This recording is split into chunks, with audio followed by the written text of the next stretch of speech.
Day 3 আজ আমরা যাচ্ছি হচ্ছে চিত্তরগড় জামা রিপিট। এখন বাজছে হচ্ছে 5টা, একদম 5টা বাজে। আমরা সবাই রেডি, 6টায় আমাদের ট্রেন। আমরা ট্রেনে করে যাব, ওখানে গিয়ে ড্রেস চেঞ্জ হবে আবার। এটাই কালকে যেটা পরেছিলাম সেটা পরে আজকে বেরিয়ে গিয়েছে। আর এখন অনেকটাই বেশি ঠান্ডা, ফোনের মেমোরি শেষ। তো যাই হোক, আরেকটু নিয়ে চলে এসেছি। চলো, সবাই চলে এসেছে। এই ছিল আমাদের হোটেল। এখানে লাইট ফাইট আমরা কিছু জ্বালাইনি, বাকি সবাই রেডি শেডি, ব্যাগ ফ্যাগ সব রেডি, শুধু টোটো আসার দেরি। চলো, টাটা। চলে এসেছি আমরা স্টেশনে। আর অনেকটাই যেহেতু ভোরবেলা, তাই অনেক মানুষজন শুয়েও রয়েছেন। তো উদয়পুরে আমরা সেভাবে ঠান্ডা না পেলেও আজকে সকালটাতে অনেকটাই বেশি ঠান্ডা ছিল। সকালবেলাটা ভুল হবে, আজ অ্যাকচুয়ালি এটা ভোরবেলা। প্রায় 5:30টার মধ্যে আমরা স্টেশন পৌঁছে গিয়েছিলাম, যেহেতু 6টার সময় আমাদের ট্রেন ছিল। তো ট্রেনের মধ্যে আমরা সেভাবে কিছু ভিডিও করতে পারিনি, যথেষ্ট ঠান্ডাও ছিল। আর তার সাথে সাথে অনেকটাই ভোরবেলায় উঠতে হয়েছিল বলে ঘুমও পাচ্ছিল। তো সেই কারণে ঘুমিয়ে নিয়েছি পুরো দিন। ঠান্ডা আছে, চলো এবার যাওয়া যাক হোটেলের দিকে। ঠান্ডা আছে, ঠান্ডা, ভালো ঠান্ডা এখানে। ভাবছিলাম সোয়েটার জ্যাকেটের কি কাজ হবে, তো দেখছি মনে হচ্ছে সোয়েটার জ্যাকেট লাগবে, ঠান্ডা আছে এখানে। চলো এবার দেখি, বাকি আমাদের স্টেশন দেখাচ্ছি বাইরে। স্টেশন থেকে খুব বেশি দূরে আমাদের হোটেল ছিল না, তো কাছেই ছিল হোটেল। টোটো করে আমরা পৌঁছে গিয়েছিলাম এই হোটেল পার্বতীতে। কিন্তু যেহেতু আমাদের বুকিং ছিল সেই দিনের 11টার সময়তেই হোটেলটা দিত, আমাদের রুম দিত আর কি। তো সেই কারণে আমাদেরকে একটু ওয়েটই করতে হয়েছিল। পরিষেবা যে খুব ভালো লেগেছে হোটেলে তা বলবো না, কিন্তু আর কি একদিনের জন্য ছিল বলে কাজ চালানোর মতো ছিল। তো আমরা সকলেই হোটেলে ব্যাগগুলো রেখে দিয়ে খেতে বেরিয়ে পড়েছিলাম, যেহেতু অনেকটাই ভোরবেলায় বেরিয়েছিলাম। সেরকম কিছু ট্রেনেও আমরা খাইনি, একদম ঘুমিয়েই এসেছি। তো আমরা সবাই মিলে পোহা, তারপরে হচ্ছে ওই কচুরি, এই যেগুলো ছিল সিঙ্গারা, চাট, এই সব ধরনের জিনিসগুলোই সবাই মিলে খেয়েছিলাম। আমি তো সিঙ্গারা, কচুরি এগুলো কোনোটাই খাইনি, আমি পোহাটাই খেয়েছিলাম। পোহাটা খুব সুন্দর খেতে ছিল। তো মানে 1.5 দিন বলতে গেলে আমরা চিত্তরগড়ে ছিলাম, তো আমি তো প্রত্যেক দিনই ওই পোহাটাই খেয়েছি, মানে দুটো দিন সকালে পোহাই খেয়েছিলাম। পোহা এর উপরে আসল 3 রকম চাটনি হয়, সেই 3টা চাটনি হলো মেন। আমি ভাবতে পারিনি এত ভালো পাওয়া যাবে এরকম দোকানে। বাজে 12:30, আমরা রেডি হলাম।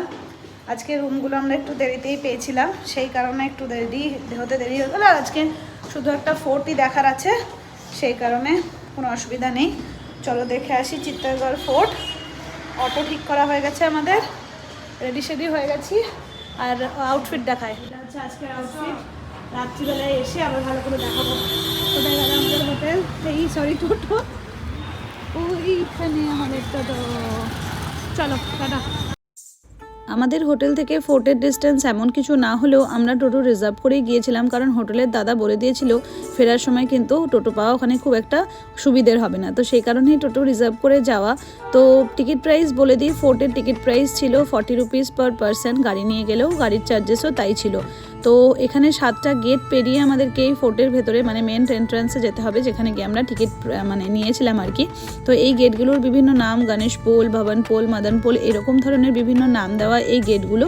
তো যতটা সম্ভব হয়েছে ততটাই ক্যাপচার করেছি। চলো ভেতরে যাওয়া যাক।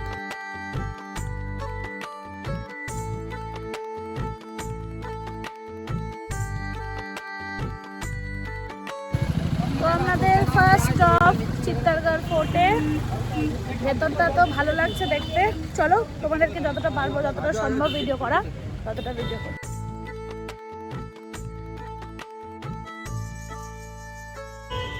এখন আমরা যেখানে প্রবেশ করছি সেটা হচ্ছে কুম্ভ প্যালেস। 15th সেঞ্চুরিতে মহারাজা কুম্ভের দ্বারা এটিকে তৈরি করা হয়েছিল, যেখানে রাজা রানীরা আগেকার দিনে থাকতেন। কিন্তু এখন এটা পুরোটাই প্রায় ভগ্নপ্রায়, কারণ এখানে মোগলদের দ্বারা প্রচুর আক্রমণ হয়েছে। তো সেই কারণেই এটার মধ্যে তাকালেই বা দেখলেই বুঝতে পারা যায় এটার উপরে কতবার মানে অ্যাটাকস বা আক্রমণ হয়েছে।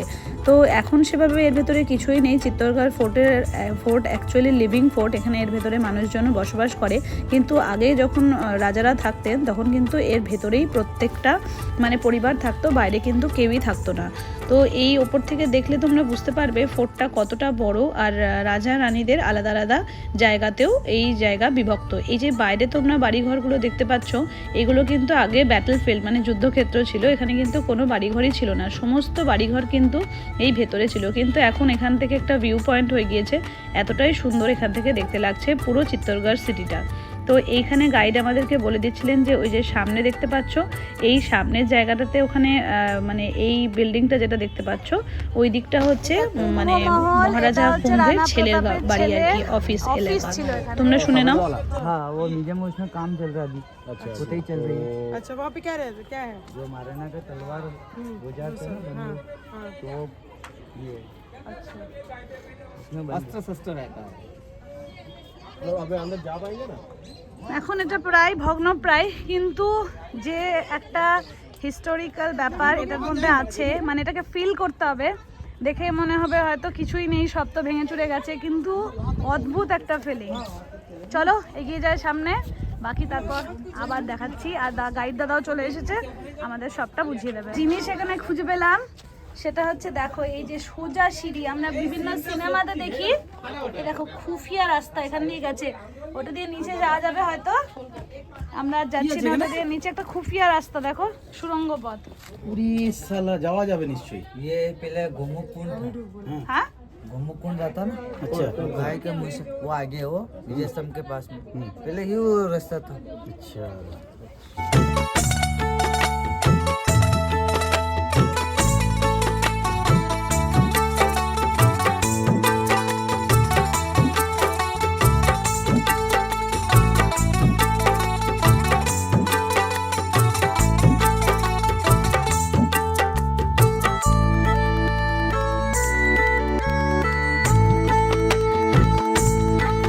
জায়গাটায় যাচ্ছি এখানে রাজার দরবার বসতো, কিন্তু এখনকার দিনে এখানে লাইট অ্যান্ড সাউন্ড শো হয়।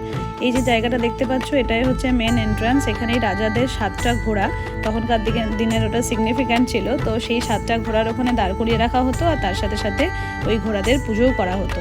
তো এই যে সেই জায়গা।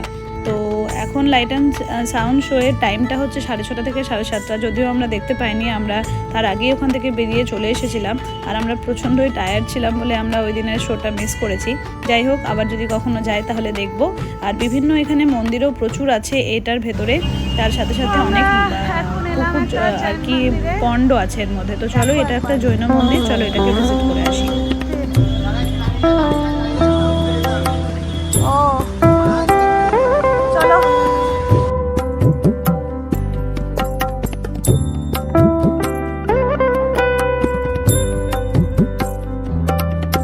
এটা হলো জৈন মন্দিরের ভেতরে। তো কারুকার্য দেখো, কারুকার্য দেখার সাথে সাথে মন্দিরগুলো তো খুবই সুন্দরভাবে বানানো আছে, পুরোনো দিনের সমস্ত কারুকার্য।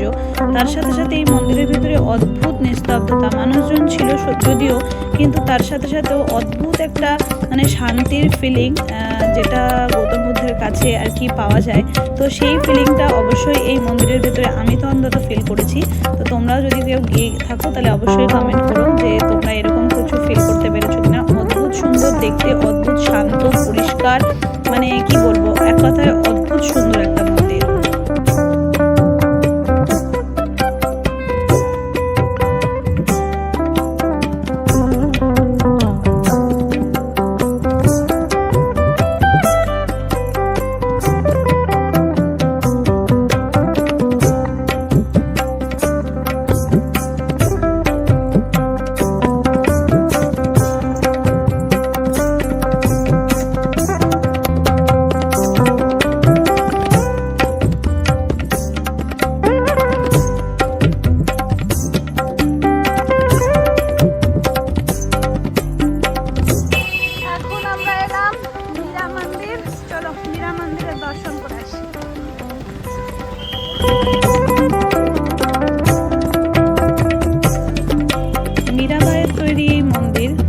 প্রত্যেকটা মন্দিরের অদ্ভুত কারুকার্য দেখে সত্যি বিস্মিত হচ্ছি। অদ্ভুত সুন্দর, সমস্ত মন্দিরের ভেতরে ফটো বা ভিডিও অ্যালাউ নেই, তো সেই কারণে বাইরে থেকেই তুমি কারুকার্যগুলো প্রত্যেকেই দেখো। জগন্নাথ মন্দিরে যেরকমভাবে কারুকার্য করা সেই রকম ধরনের কারুকার্যই লাগলো আমার। এবার আমরা চলে এসেছি জৌহর স্থলে। জৌহর স্থলের পাশেই রয়েছে এই যে বিজয় স্তম্ভ। রাজা কুম্ভ 1448-এ এটা মেওয়ারের আর কি বিজয়ের প্রতীক হিসেবেই বানিয়েছিলেন। তো এর সাথে সাথেই জৌহর স্থলকেও দেখতে পাওয়া যায়। 9তলা এটা একটা বিল্ডিং। এখানে অনেকগুলো হনুমানকে গিয়েও দেখতে পেলাম, বজরংবলীরও অনেক মন্দির এখানে আছে, প্রচুর মন্দির এখানে দেখতে পাওয়া যাচ্ছে। এই হলো বিজয় স্তম্ভ। আর এই যে জায়গাটা দেখছো এটা হচ্ছে জৌহর স্থল। এখানেই যখন রাজপুতরা হেরে যেত তখন রানীরা এখানে আর কি বাচ্চাদের সমেত গায়ে আগুন লাগিয়ে দিত, সেই কারণেই এই জায়গাটাকে বলা হয় জৌহর স্থল। তো এবার চলো আমরা যাচ্ছি এমন একটা ঝিলের কাছে, মানে পুকুরের কাছে, যেখানে নাকি নিজে থেকেই জল আসে। 84টা পন্ড বা পুকুর এখানে আছে, কিন্তু 83টাতে বর্ষাকালে আর কি জল আসে। কিন্তু এই যে জায়গাটা দেখতে পাচ্ছ এই পন্ডটাতে নাকি সর্বক্ষণই জল থাকে। পদ্মাবতী মহলে চলো যাই। আর এখানে হিস্ট্রিটা দেওয়া আছে, পদ্মিনী প্যালেস। এটাই তো সেটা। পদ্মিনী প্যালেসের আরও একটা নাম সামার প্যালেস, কারণ রানী সামারের সময়তে এখানে এসে থাকতেন, বাকি সময়তে কুম্ভ প্যালেসেই থাকতেন। তো এই সাইডটা দেখতে পাচ্ছ এটা হচ্ছে মার্দানা পার্ট, মানে হচ্ছে পুরুষরা বা সৈনিকরা যেখানে এই দিকটায় থাকতেন। আর রাইট সাইডে যেটা দেখতে পাচ্ছ, রাইট সাইডে জায়গাটাতে থাকতো জানানা, মানে মহিলারা এই দিকে থাকতো, মানে দাসী এই ধরনের মানুষরা সব এই দিকে রাইট সাইডে থাকতো। দেখো ছোট ছোট বাচ্চারা ভিজিট করতে এসেছে পদ্মাবত প্যালেস। ওলে বাবা লে, দেখ কি সুন্দর লাগছে, সব লাইন করে দাঁড়িয়েছে। আরো আসছে সবাই গুটি গুটি গুটি গুটি পায়ে, সবাই দেখতে এসেছিল। এরা তো ছোটবেলাতেই দেখে নিল, আমরা এসেছি বড়বেলাতে দেখতে। প্রচুর বাচ্চা নিয়ে এসেছে, টিচারদের সাহস আছে বলতে হবে। আমরা তো মানে কি বলবো আর, টেনশন টেনশন।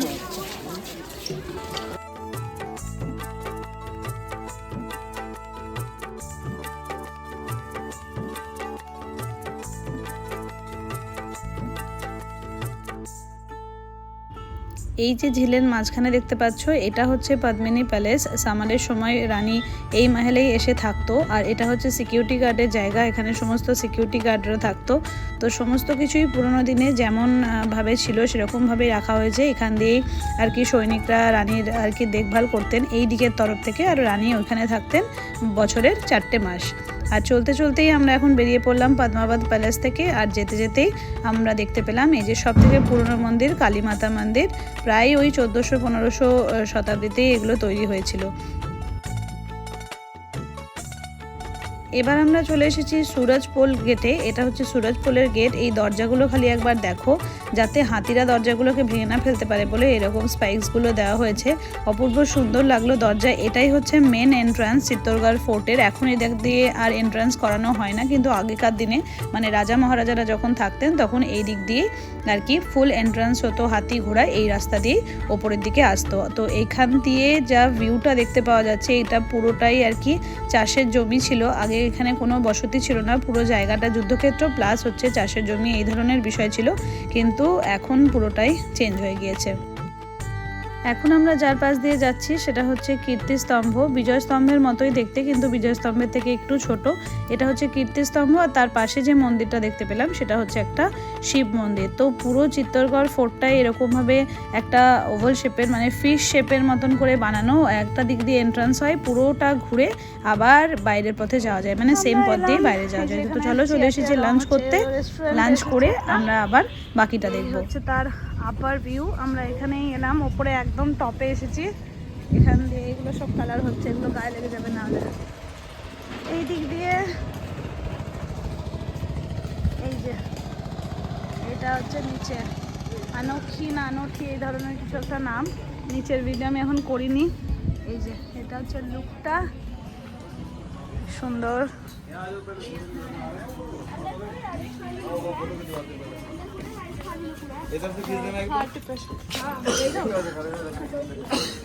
আর সবাই ভেতরে বসে আছে।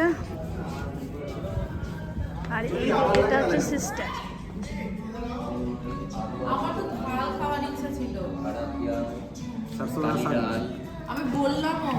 এটা আমরা অর্ডার করেছি লস্যি আর ছাঁচ, বাকি খাওয়া দাওয়ার আমরা খেয়ে নিয়েছি। এতটাই খিদে পেয়েছিল, ভিডিও করার মতো আমার ক্ষমতা ছিল না। ডাল, এই যে ডাল ছিল, পনির ছিল, আলু গোবি ছিল, রুটি, ভাত, জিরা রাইস, অনেক কিছু ছিল। বাকি এই হচ্ছে, এখন লস্যিটা একটু খেয়ে দেখি কেমন। চলো টাটা।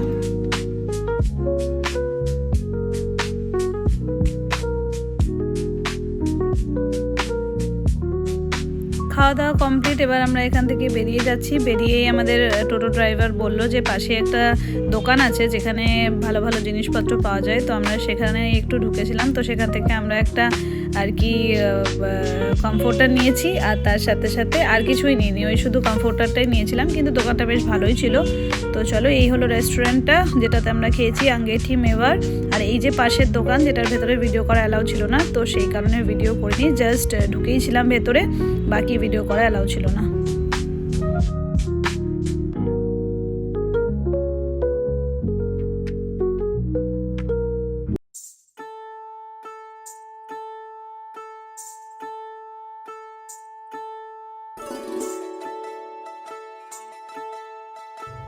এটা আজকে আমাদের চিত্তরগড় ফোর্টের লাস্ট ডেস্টিনেশন, আর সেটা হচ্ছে রতন সিং প্যালেস। এটা এর মধ্যেই এখন আমরা ঢুকছি।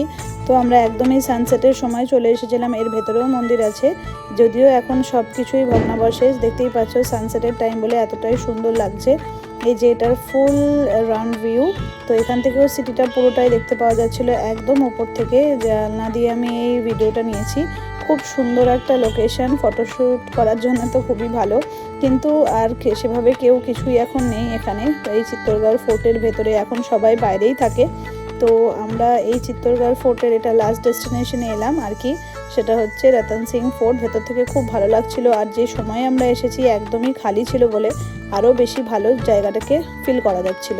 তো তোমরাও আমাদের সাথে সাথে এটা দেখো। আলাদা করে তো বলার কিছু নেই, লাইমস্টোন দিয়ে পুরোটা তৈরি, আর তার সাথে সাথে তখনকার দিনে যেরকম স্ট্রাকচার ছিল সেরকমই রাখা আছে, এমন কিছু নতুন করে কিছু বানানো হয়নি। চারিদিক থেকে সুন্দরভাবে এই ফোর্টটার এটা একটা ভিউ, তার সাথে সাথে হচ্ছে সানসেট। এটাই ছিল আমাদের ঘোরার আর কি মেন অ্যাট্রাকশন। আর এদিক থেকে আগেই বলেছি যে এটা হচ্ছে একটা ঝিল বা পন্ড। 84টা পন্ড এখানে আছে, তার মধ্যে এটা অনেকটাই বড় একটা পন্ড। এটাও এই সময় জলটা ছিল, কিন্তু এগুলো সামারেরই, প্রত্যেকটাই হচ্ছে সামারের সময়কারই পন্ড, যে বৃষ্টির জলে এগুলোতে জল আসে আর কি। তো চলো আমাদের সাথে সাথে তোমরাও ঘুরে দেখো এই ফোর্টের ভেতরটা।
ফুল ফোর্ট দেখা কমপ্লিট। তো এবার আমরা বেরিয়ে যাচ্ছি। দেখতেই পাচ্ছ সমস্ত দরজাগুলো বা পোল যাই বা বলো, সেগুলো থেকে এক এক করে বেরিয়ে যাচ্ছি। আর তার সাথে সাথে কাগজ ফুলের সাথে এই ভিউটা অদ্ভুত সুন্দর ছিল, দারুণ লাগলো আর কি। চিত্তরগড় ফোর্ট যদিও ভগ্নাবশেষ, কিন্তু তাহলেও অদ্ভুত একটা মানে হিস্টোরিক্যাল ফিল আছে, যেটা অবশ্যই তোমরাও যখন যাবে তোমরাও ফিল করতে পারবে।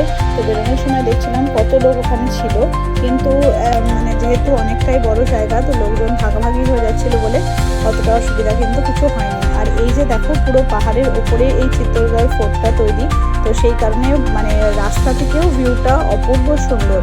আর তার সাথে সাথে সন্ধে বাড়লে সেখানে লাইট অ্যান্ড সাউন্ড বা লাইটের আর কি জিনিসও থাকবে।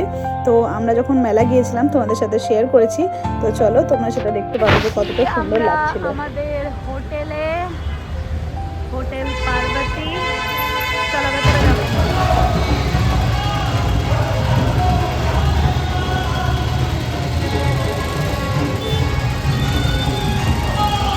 এখানে ঠাকুরের কিছু একটা প্রসেশন যাচ্ছিল, দেখে খুব ভালো লাগলো। অনেকটা আগেও চলে গিয়েছে, তো যতটা সম্ভব হলো ক্যাপচার করলাম।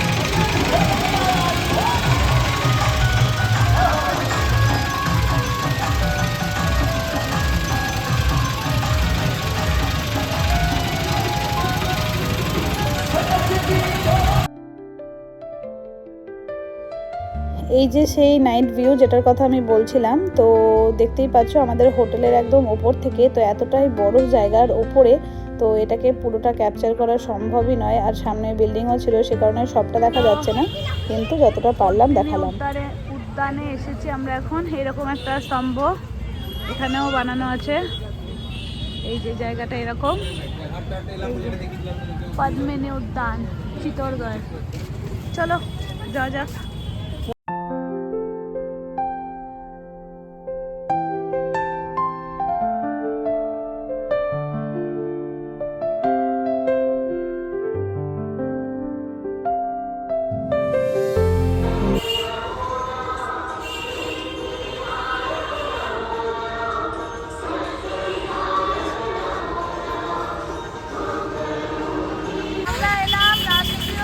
একটু টুকটাক কেনাকাটার জিনিস ছিল, সেগুলো কিনে নিয়ে আমরা চলে এলাম মেলাতে। তো শুনলাম এখানে একটা মেলা হয়েছে, তো ভাবলাম চলো বাইরে এসে মেলা কীরকম হয় দেখে আসি, আমাদের এখানকার মতনই মেলা কিনা।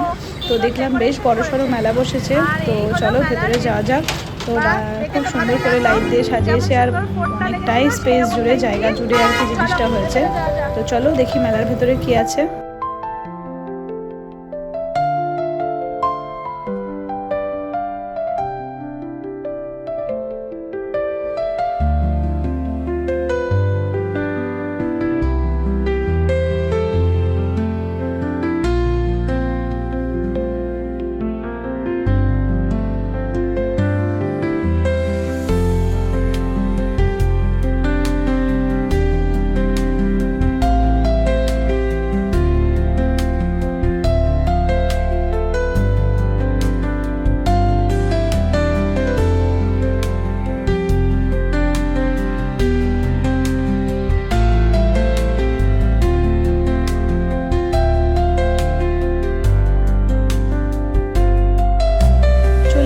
মেলার ভেতরে এ তো বিশাল বড় মেলা, এ তো কোনো ছোটোখাটো মেলা নয়, এ হচ্ছে মানে ইন্টারন্যাশনাল মেলা হচ্ছিল আর কি। তো সেখানে বিভিন্ন দেশ থেকে বিভিন্ন জায়গা থেকে স্টল এসেছিল, তো সমস্ত কিছুই আর কি ভীষণ সুন্দর ছিল।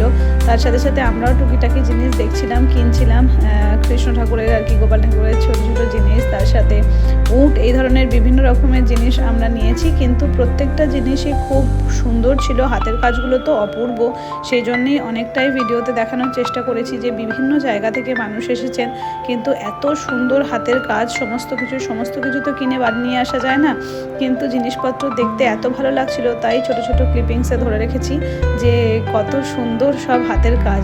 আর এই দেখো ফুল মেলার চত্বরটা, মানে বিশাল বড় মেলা, তার সাথে সাথে প্রোগ্রাম হচ্ছিল, গান নাচ সমস্ত কিছু হচ্ছিল। আর মানে মেলারও প্রচুর স্টল, প্রচুর, মানে বলে বোঝাতে পারবো না কত স্টল আর কত কিছু। দেখো এখানে কার্টুন ক্যারেক্টারগুলোর, এগুলো সব ওয়াল হ্যাঙ্গিং, এত সুন্দর সুন্দর সব জিনিসপত্র পাওয়া যাচ্ছে রে মেলাতে, মনে হচ্ছে এটা ছেড়ে ওটা নিয়ে নিই। আর এমনও কিছু যে হাই 50 দাম তা কিন্তু নয়, সমস্ত কিছুই রিজনেবল প্রাইসের ওপরেই কিন্তু জিনিসপত্রের দাম ছিল। কিন্তু প্রত্যেকটা কাজের তারিফ না করলেই নয়। দেখো এখানে ঠাকুরের সমস্ত জিনিস, মাটির জিনিস, মানে চিনেমাটির জিনিস, কত রকমের যে জিনিস আছে তার মানে বলে বোঝাতে পারবো না, কিন্তু জিনিসগুলো অপূর্ব সুন্দর ছিল। তোমরাও দেখো এর মধ্যে কি কি পাওয়া যাচ্ছে।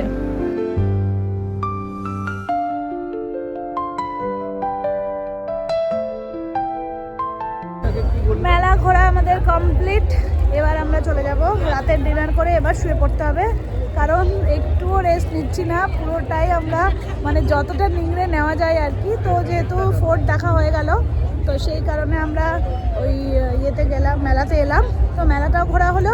সৌমিক একটা দেখছি উটের সেট কিনেছে, ভালো লাগলো। ভালো মেলা, খারাপ নয়, খুব সুন্দর সুন্দর। আর এমনও হাই 50 দাম নয়, আমাদের ওখানে তো অনেক বেশি বেশি দাম হয়, কিন্তু সেই অনুযায়ী এখানে অনেকটাই আর কি জিনিসের দাম রিজনেবল। যে একটা বাইরের জায়গাতে বলছে মানে 20 টাকা 25 টাকা 30 টাকায় সুন্দর সুন্দর হাতের কাজে জিনিস পাওয়া যাচ্ছে। কিন্তু গোপালের জন্য দুটো ছোট ছোট ড্রেস নিয়েছে, একটা মুকুট নিয়েছে, তোমাদেরকে চলো গিয়ে দেখাবো। বাকি সবটাই হয়েছে ঠিকঠাক। চলো এখন ডিনার করব, দিয়ে ঘুম। টাটা। মেলা ঘোরা তো আমাদের কমপ্লিট। এই যে বেরিয়ে যাচ্ছিলাম, তার এখানে দেখলাম হচ্ছে ওপেন জিম। তো সবাই মিলে একটু শরীরচর্চা করতে লেগে গেলাম আর কি। তো ভীষণ মজা হচ্ছিল সবাই মিলে আর কি এসে এরকম একটা জায়গা পেয়ে প্রত্যেকেই কিছু না কিছু করবার জন্য এটা ওটার উপরে চলে যাচ্ছিল। তো যাতে খিদেটা আরেকটু বেশি পায়, যেহেতু সারাক্ষণই আমরা কিছু না কিছু খাচ্ছি, তো সেই কারণে খিদে আমাদের সেরকমভাবে কিছু ছিল না, খেতে হবে তাই জন্যে। তো এই দেখো আমিও এখানে লেগে পড়েছি, যতটা করা যায় আর কি। এসবে প্রচুর শক্তি লাগে, এসব কি আর করা যায়? তো দেখো সবাই যে যার মতন যতটা করা সম্ভব। আমি তো একটা জায়গা থেকে উঠছি মানে সবটাই করতে হবে, এরকম টাইপের একটা ব্যাপার। তো যাই হোক, চলো আজকের ভিডিওটা এখানেই শেষ করছি। আমরা রাস্তাতেই আর কি ডিনার করে নিয়ে গিয়েছিলাম, ডিনার কমপ্লিট করে নিলাম। এই যে দেখো চাউমিন, ডিনার কমপ্লিট করেই আমরা চলে গিয়েছিলাম হোটেলে। তো তারপরে আর কোনো ভিডিও বানাইনি। তো চলো টাটা।